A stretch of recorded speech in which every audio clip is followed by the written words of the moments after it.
In a land where the sky stayed blue and the rivers whispered joy, King Vaden ruled with a heart as gentle as spring rain. He listened more than he spoke, forgave more than he punished, and ruled not from a throne, but from love. The people adored him. But not all hearts in Velmora were filled with peace.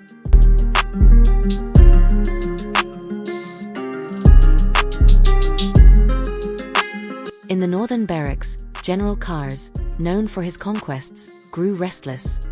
He despised the king's softness. Speech balloon, a nation does not need love. It needs power. He wanted to rule, not serve. And in his mind, only fear could build an empire. So, he began to plant seeds of rebellion, whispered lies in the ears of soldiers.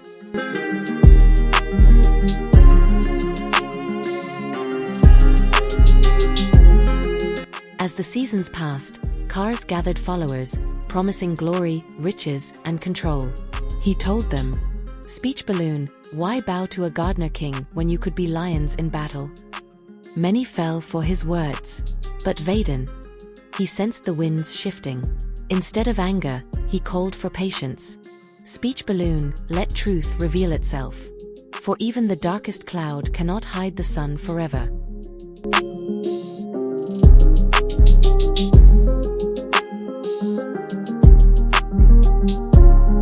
One stormy morning, Kars marched into the palace, declared the king weak, and assumed command.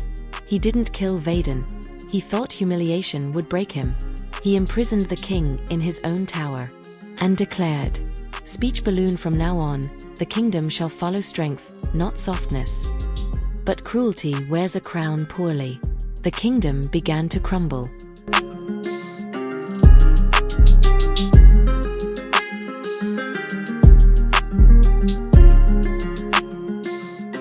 Under Kars' rule, gold flowed, but laughter died.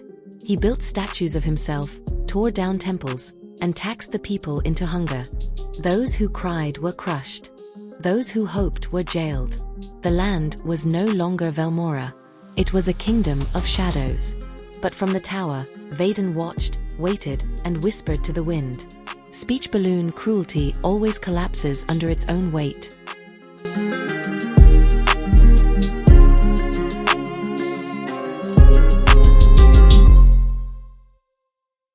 In the darkness of his cell, a small flame arrived, a girl named Lyra, daughter of a farmer. Every night, she brought him bread and hope. She said, "Speech balloon, we remember you, my king. Not with fear, but with love." Vaden smiled. "Speech balloon, then the kingdom is not lost." He began to write letters, fold them into paper birds, and release them into the sky, messages of peace and truth.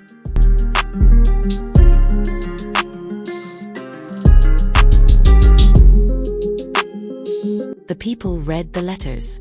"Do not fear the cruel, for fear feeds their fire. Stand together, and their fire dies."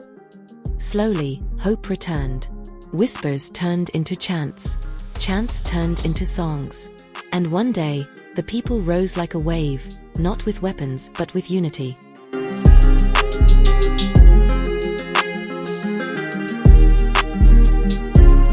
Kars tried to command. He roared, "Speech balloon, obey me. I gave you strength." But no one listened. The people chanted, "Speech balloon, we want our king. We want our peace." His soldiers dropped their swords. Even they missed the joy of children's laughter. Kars fled, not in battle but in cowardice, leaving behind an empty throne.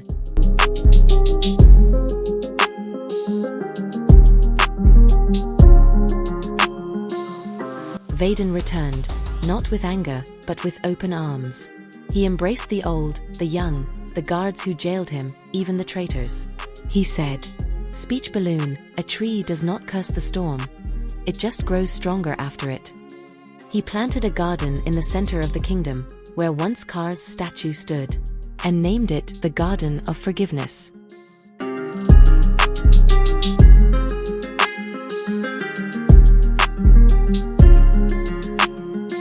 Time passed. The kingdom flourished once again. And in every school, every village, children were told, "Speech balloon, kindness may be mocked, pushed or chained. But in the end, it leads us home. And whenever a ruler rose, they were taught this tale of the gentle king and the cruel general, so that no power would forget. Speech balloon: true strength is not in ruling the people, but in loving them. Scroll moral of the story: crown kindness is not weakness, it is the greatest form of strength. Crossed swords: cruelty can conquer lands, but never hearts. Seedling: even the darkest betrayal can be healed by the light of forgiveness.